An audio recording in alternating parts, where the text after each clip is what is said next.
तुरीच्या वळ्या घालून. हा निलक पेरलं तर वळ्या घालून. वळ्या सात घालून. आकड्याला वळ्या. हा प्रत्येक कुठं. का बरं?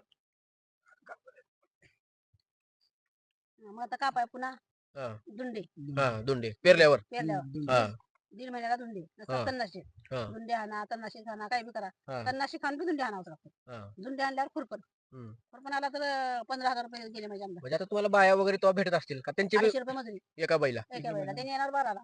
हा लवर जाऊन खाली बसायचं वरी बघा काढायच्या हा 2 फवारण्या हा सोयाबीनच्या जवळ घेऊन बरं. एका वेळेला फवारणीला हातात करा. हम्म.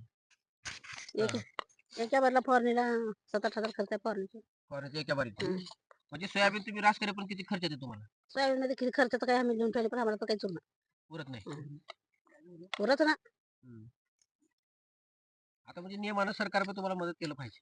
सरकारची मदत आहे तेवढीच आहे, काय कामाची मदत नाही आम्हाला मालाला. नाही, आमच्या खरं मालाला नियमानं कमीत कमी 6,000 तर भाव भाव. भाव पाहिजे सोयाबीनला सोयाबीनला भाव पाहिजे 6,000.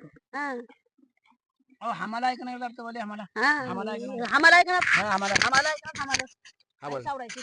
म्हणजे रोजच्या रोज त्यांचं रोजच्या रोज अडतावर काम ऐकतं करे पाहिजे त्यांनी. इथून नेलेलं माल इकडून हा. पंचावन्न रुपये. आयतं माल नेलं माल काढतात. सोयाबीन शेंगा आपण इथं कष्ट करून त्याने आयतं घेतात की आज हा. एखादा सांगितलं की एक पहिली शेंगा त्याला उगवत जातात हा. आपलीच मेहनत. ऐकतं दुनियाचं कष्ट होतं. हम्म. पुण्याला जेवढं स्वस्त तेवढं बाकी मी लोकांना पुण्याला म्हणलं स्वस्त. 10 रुपये मजुरी पडते कोणत्याला रानात शेतकऱ्यांना ते काम. म्हणणंच आहे की शेतकऱ्याचं मन लय मोठं राहते हा, आहे का नाही हा. शेतकऱ्यापाशी सपाट नाही.